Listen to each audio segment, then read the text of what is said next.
He wore an alarm clock on his wrist instead of a watch. He ate raw onions like apples because he believed they kept him healthy. He once conducted a military briefing completely naked, brushing his body with a wire brush while casually outlining a plan to march 3,000 soldiers into the most dangerous jungle on Earth. He quoted the Old Testament the way other officers quoted field manuals. His superiors thought he was mentally unstable.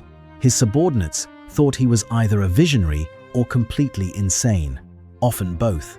What nobody knew at the time was that this strange, abrasive, impossible man would reshape how wars are fought, and that 3 separate nations would one day consider him a hero.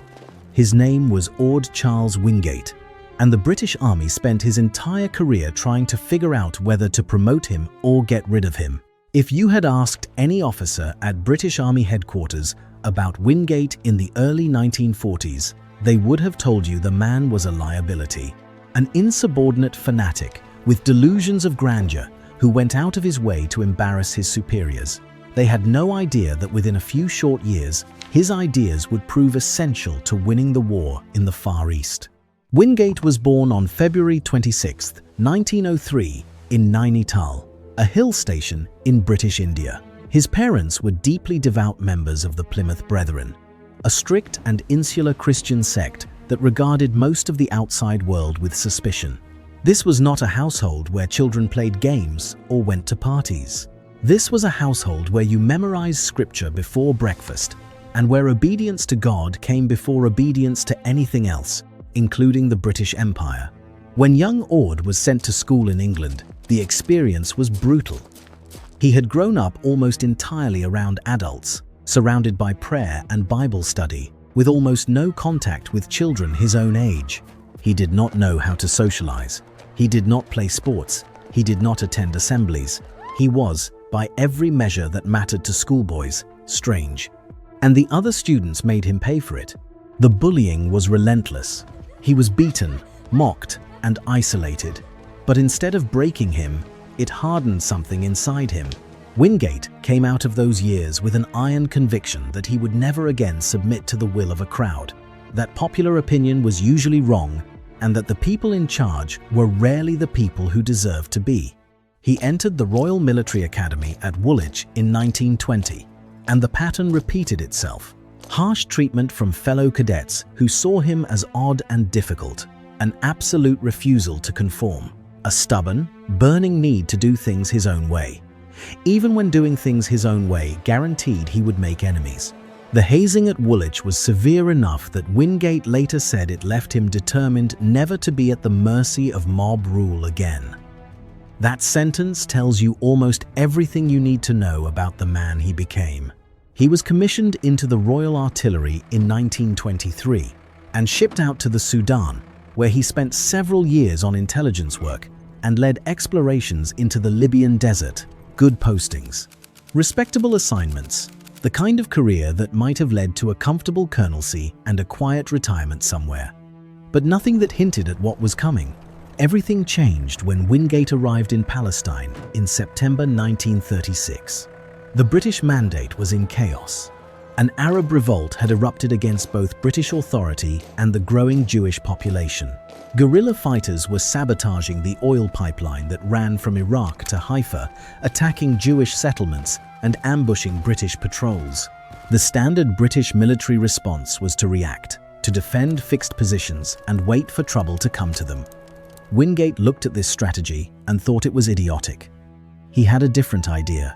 Instead of waiting for the guerrillas to strike, he wanted to go out and find them, at night. In small, fast, heavily armed commando teams made up of British soldiers and Jewish fighters from the Haganah, the underground paramilitary organization that would eventually become the core of the Israeli Defense Forces. He took this idea directly to General Archibald Wavell, who was commanding British forces in the region, and Wavell gave him the green light. In June 1938, the Special Night Squads were born. These were not polite military operations. Wingate trained his men in ambush tactics, night navigation, and aggressive raiding. He taught them that offense was everything, that sitting behind barbed wire waiting for an attack was a guaranteed way to lose. His philosophy was simple: You go out into the darkness before the enemy comes to you. You find him where he sleeps, where he plans, where he thinks he is safe. And you hit him so hard that he never feels safe again. The squads operated in small teams of British soldiers and Haganah volunteers moving through the Jezreel Valley at night, setting ambushes along the pipeline route and raiding villages suspected of harboring guerrilla fighters. Wingate led from the front, often carrying a Bible in one hand and a rifle in the other. He was not a desk commander. He was in the field, in the dark, crawling through the same mud as his men. The squads were devastatingly effective. They disrupted the insurgency, protected the pipeline, and gave Jewish fighters their first real experience of organized offensive military operations. Among the young men Wingate trained were soldiers who would go on to become the architects of the Israeli military, including a young fighter named Moshe Dayan, who would later call Wingate a military genius and a wonderful man. The Jewish community in Palestine adored him. They called him Hayedid, which means the friend. He was a Christian who believed with absolute conviction that the Jewish people had a divine right to their homeland. And he threw himself into that cause with the kind of intensity that made his British superiors deeply uncomfortable. And this is where the pattern that would define Wingate's entire career first appeared. He was brilliant in the field, but impossible in the office. He went over the heads of his commanders. He made enemies of the staff officers who controlled promotions and postings. He advocated loudly and publicly for Zionism at a time when British policy was shifting away from supporting a Jewish state. His commanding officers wrote that his removal to another sphere of action had been timely. That is British military language for "we need this man gone." Wingate was awarded the Distinguished Service Order for his actions in Palestine. Then he was shipped out. His commanders respected his results, but could not stand the man who produced them. This would happen again, and again, and again. The clock was already ticking on a much larger conflict. And when the Second World War began in September 1939, Wingate was stuck commanding an anti-aircraft unit back in Britain. He lobbied constantly, pushing proposals on anyone who would listen, demanding a chance to do what he did best. Finally, his old supporter Wavell, now Commander-in-Chief of Middle East Command in Cairo, called him to Sudan with a new mission. Italian forces had occupied Ethiopia, and Wavell needed someone willing to fight dirty to help drive them out. Wingate arrived in Sudan and created something extraordinary. He assembled a guerrilla force of roughly 1,700 men, a mix of British officers, Sudanese soldiers, and Ethiopian irregulars. He named it Gideon Force, after the biblical judge who routed a vastly larger army with just a handful of fighters. The name was not an accident. Wingate genuinely believed God was directing his actions, and he chose his references carefully. What Gideon Force accomplished in early 1941 was staggering. They marched behind Italian lines, attacked forts, cut supply routes, and worked with local resistance fighters to create absolute chaos among the occupiers. Wingate used deception constantly, making his tiny force appear far larger than it was.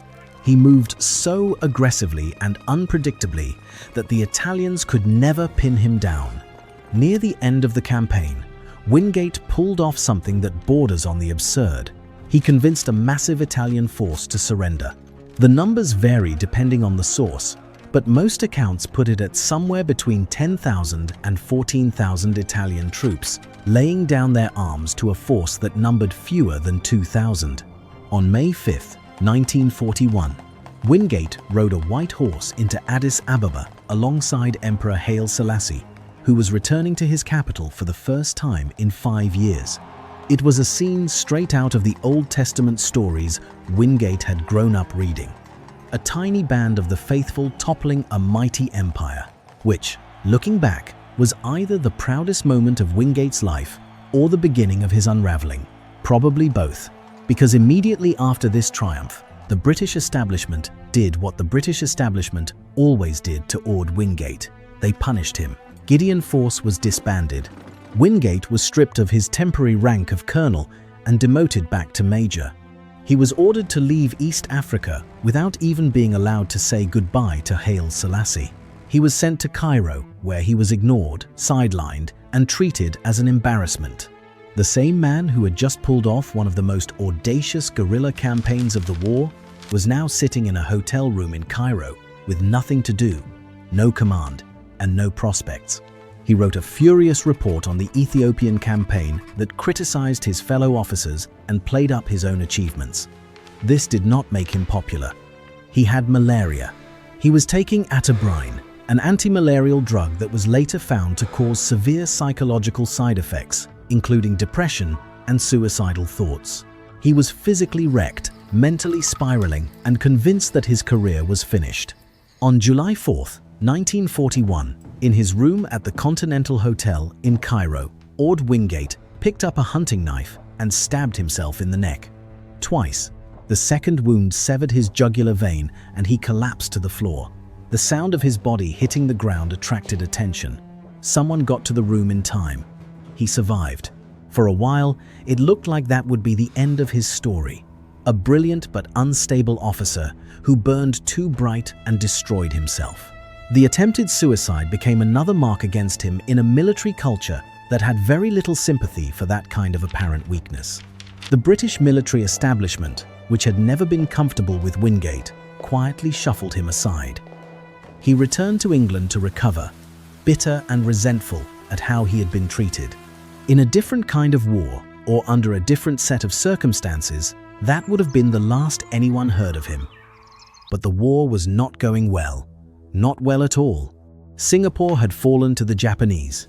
Malaya had been overrun. Burma had been conquered. British forces across Southeast Asia had been humiliated, pushed back to the borders of India by an enemy that seemed invincible in the jungle. Morale was at rock bottom. The prevailing belief in the ranks was that the Japanese soldier was simply better than the British soldier when it came to jungle warfare, that trying to fight them on their own terrain was a lost cause. The British High Command needed someone willing to challenge that assumption. Someone crazy enough to believe he could beat the Japanese in the jungle. Someone who had already proven, more than once, that a small force with the right tactics and enough audacity could achieve things that conventional armies could not. They needed Orde Wingate. In March 1942, Wingate arrived in India. Wavell, who had backed him in Palestine and Ethiopia, was now commanding forces in the Far East and sent him to the Bush Warfare School to take charge of guerrilla operations against the Japanese. Wingate immediately started developing something he called long-range penetration. The idea was radical. Instead of fighting the Japanese along a conventional front line, he wanted to send specially trained columns of soldiers deep behind enemy lines, hundreds of miles into Japanese-held territory. These columns would be supplied entirely by air, using radio to call in supply drops. They would attack railways, bridges, and supply lines, creating chaos in the enemy's rear areas while the main British forces engaged them head-on. His superiors thought the plan was reckless.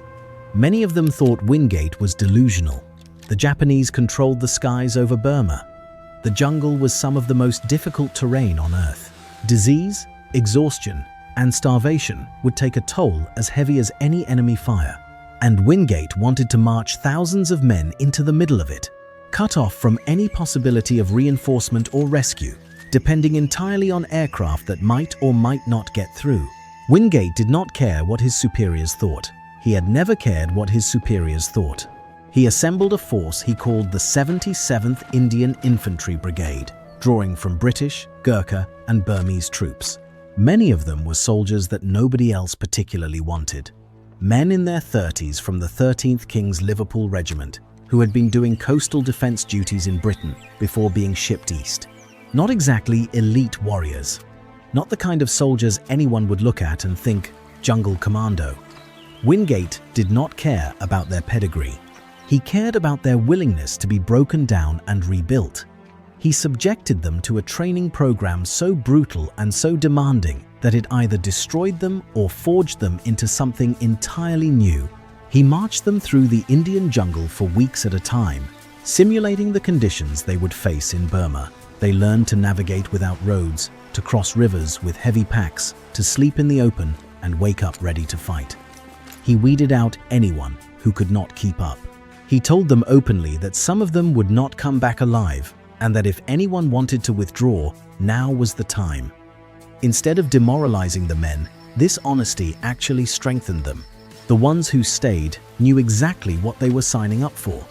He named them the Chindits, an anglicized version of Chinditha, the mythical lion that guards Burmese temples. On February 8, 1943, Operation Longcloth began. 3,000 Chindits crossed the Indian border into Japanese-occupied Burma and marched into the jungle. For the next several weeks, the columns pushed deep into enemy territory, splitting into smaller groups to confuse the Japanese. They cut railway lines at multiple points, disrupted communications, and engaged Japanese patrols. It was grueling, terrifying work. The men carried everything on their backs or on mules. Supplies arrived by parachute when they arrived at all. Disease began to ravage the columns almost immediately. Malaria, dysentery, and tropical ulcers were constant companions. Men who became too sick or too injured to walk had to be left behind. There was no way to evacuate casualties. If you could not keep moving, you were on your own. The Japanese, initially caught off guard, quickly mobilized to hunt the Chindits down. 3 entire Japanese divisions were redirected to deal with these raiders behind their lines. The columns were forced to break up into ever smaller groups, scattered across hundreds of miles of hostile jungle, trying to fight their way back to India. When Wingate returned to India in late April, the numbers told a grim story. Of the 3,000 men who had set out, over 800 were dead, captured, or missing. Of the roughly 2,000 who made it back, only about 600 were ever fit for military service again. Many had lost a third of their body weight. The physical and psychological damage was so severe that after the war, doctors recognized a specific condition called Chindits syndrome, caused by the accumulation of diseases and trauma suffered in the jungle. On the face of it, the operation had achieved little for its cost. The railway cuts were repaired within days. The material damage was minimal. Critics said Wingate had thrown away 3,000 men for nothing. But pay attention to this next detail, because it explains everything that came after. The raid changed what people believed was possible. Before Longcloth, the British military believed it could not fight the Japanese in the jungle. After Longcloth, that myth was shattered. British and Indian soldiers had penetrated deep into enemy territory, survived for weeks behind the lines, engaged the Japanese in combat, and come out the other side. The morale effect across the entire British and Indian army was enormous. The press covered the Chindits as heroes. Wingate was flown to Delhi for press conferences where he talked up the lessons learned and the potential for larger, better supported operations. And one very important person was listening. Winston Churchill had always had a weakness for daring, unconventional military minds. Lawrence of Arabia, the long-range desert group, commando operations. When Churchill heard about Wingate and the Chindits, he saw a kindred spirit, a man who refused to accept the conventional wisdom, who was willing to gamble everything on a bold idea. In early August 1943, Churchill invited Wingate to dinner at 10 Downing Street. Over the course of that evening, Wingate laid out his vision for a second, massively expanded Chindit operation in Burma. He was electrifying, passionate, detailed, and absolutely certain that he could take the fight to the Japanese in ways nobody else had imagined. Churchill was captivated. He promoted Wingate to Major General and made a decision that stunned the British military establishment. He took Wingate with him to Quebec for the Quadrant Conference, the summit meeting between the Allied Chiefs of Staff that would determine the future strategy of the war. At Quebec, Wingate presented his plans to the combined British and American leadership. He wanted 6 brigades trained in long-range penetration warfare. He wanted an airborne assault deep into Burma, entire divisions inserted behind Japanese lines by glider and transport aircraft.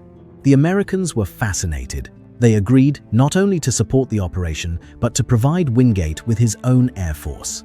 The 1st Air Commando, United States Army Air Forces, would be assigned directly to Wingate, giving him fighters, bombers, transports, gliders, and light aircraft for casualty evacuation. nearly 400 aircraft at his personal disposal. The Americans even offered to create their own long-range penetration unit under Wingate's guidance, a force that would eventually become known as Merrill's Marauders. In a matter of weeks, Wingate had gone from pariah to the most talked-about general in the Allied war effort. If Wingate had stopped here, this would be a very different story. A story about a comeback, about vindication, about a maverick who finally got the resources to prove himself right. The second Chindit operation, codenamed Operation Thursday, launched in March 1944. This time, the force was not 3,000 men marching on foot. It was 20,000 soldiers, British, Gurkha, West African, and Burmese, organized into 6 brigades. The scale was unlike anything Wingate had attempted before, and unlike anything the Japanese expected. On the night the operation began, American gliders and transport aircraft flew deep into the Burmese jungle and landed on clearings that had been identified from aerial photographs. Troops poured out onto makeshift airstrips with names like Broadway, White City, and Aberdeen, hundreds of miles behind Japanese lines. Within hours, they were digging in, setting up defenses, and preparing to turn these jungle clearings into fortified strongholds from which they could launch attacks in every direction. From these bases, the Chindits struck at Japanese supply lines, cut roads and railways, and tied down massive numbers of enemy troops who would otherwise have been fighting the conventional British and American forces. For the first time, wounded men could be evacuated by air. Light aircraft landed on jungle strips and flew casualties back to hospitals in India within hours. Supplies flowed in by parachute and transport plane. The lessons of Operation Longcloth had been learned and applied on a scale that Wingate's critics had said was impossible. But Wingate would never see the outcome. On the evening of March 24, 1944, just 3 weeks after Operation Thursday began, Wingate boarded an American B-25 Mitchell bomber at an airfield in India. He had just finished inspecting Chindit bases in Burma and was heading back. The aircraft flew into a storm over the mountains. It crashed into a hillside. Everyone on board was killed. Orde Wingate was 41 years old. Chindit troops reached the crash site 5 days later and confirmed his death. The man whose personality and vision had held the entire operation together was gone. Without Wingate, Operation Thursday lost its driving force. The Chindits were placed under the command of General Stilwell, an American general who had his own priorities and his own ideas about how to fight in Burma. Stilwell used them as conventional troops rather than the deep penetration raiders they had been trained to be. They were kept in the field far longer than Wingate had ever planned, pushed through campaign after campaign when they should have been withdrawn. Many of the soldiers lost enormous amounts of weight, some up to a third of their total body mass. Casualties mounted from combat, disease, and sheer physical collapse. The brilliance of the original concept was diluted by commanders who did not understand it and did not particularly care to learn. The debate over Wingate's legacy began almost immediately and has never really stopped. His critics, many of them senior officers who had clashed with him during his lifetime, used their post-war memoirs to diminish his achievements. They called the Chindit operations wasteful, strategically pointless, and said the resources would have been better used elsewhere. General William Slim, the widely respected commander of the British 14th Army, had a complicated relationship with Wingate and was among those who questioned the value of long-range penetration on such a massive scale. But the counter-argument is hard to dismiss. The first Chindit expedition in 1943 had a consequence that nobody, including Wingate himself, had fully anticipated. The ease with which the Chindits had infiltrated northern Burma alarmed the Japanese command. If the British could walk 3,000 men hundreds of miles behind Japanese lines, the defensive strategy Japan had been relying on in Burma was clearly not working.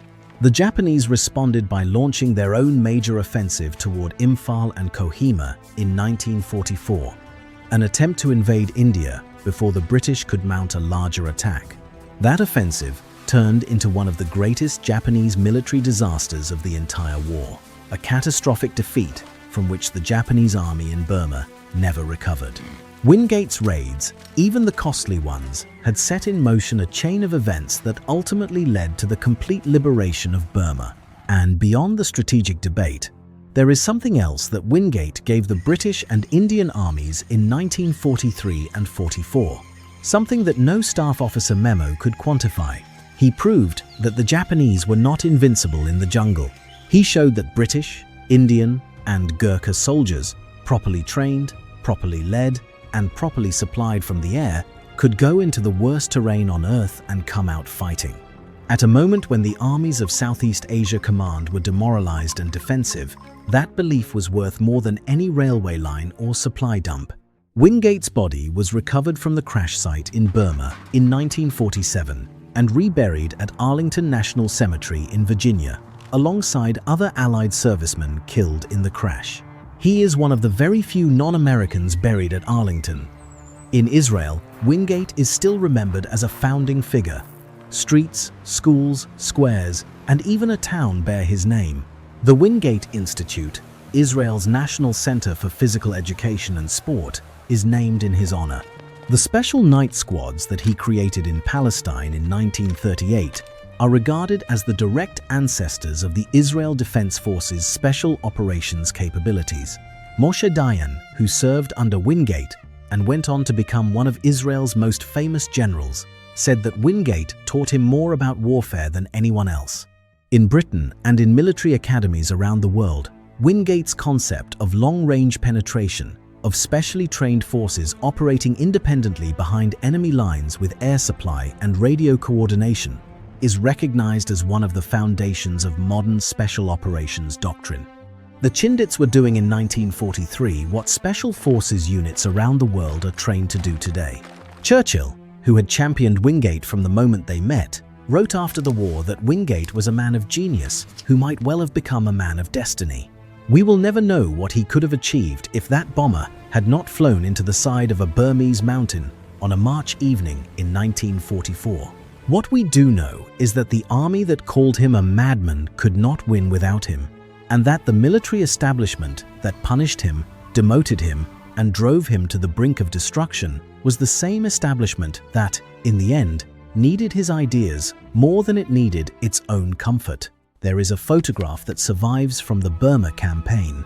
It shows Wingate at a jungle airstrip, wearing his battered pith helmet and his scruffy uniform with that unmistakable beard and those sharp, intense eyes. He looks like exactly what he was. A man who did not belong anywhere and who changed everything. If you found this story worth your time, subscribe to the channel and drop a like so more people can find it. And if Wingate's story made you think of another historical figure the world got wrong, tell us about it in the comments.